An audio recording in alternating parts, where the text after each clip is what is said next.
Hi, I'm Claire Talbott. I was the Projections Design Fellow. Before the fellowship, I studied theater directing at Fordham University. I taught myself how to animate. All I had were theater connections and animation skills, and so I found out that there's this thing called projection design, and I could just animate for theater. When I got the call that I got the Hell's Kitchen Fellowship, I was beyond overjoyed. Honestly, working on a Broadway show has always been my dream, and working with Peter Negrini has always been my dream as well. One really memorable experience I have was probably the first time I saw my work on stage. I got the opportunity to animate on a few songs, and to really see things move from my laptop to a Broadway stage was super exciting.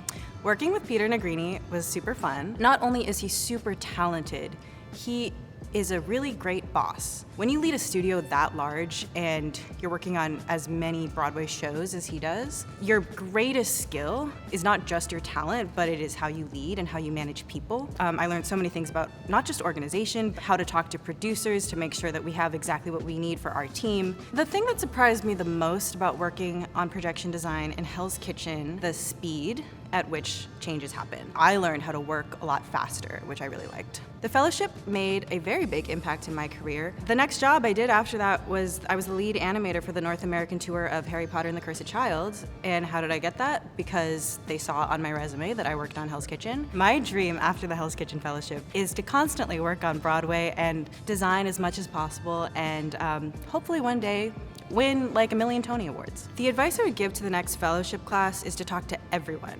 Be annoying. Go out to dinner with the sound team. Go out to dinner with the choreography team. The only way that you're gonna get more work, or even if the only way that you're gonna learn anything about the industry, is by making friends within the industry, because ultimately this industry, this theatrical process is always about collaboration. So ultimately just make friends with everyone.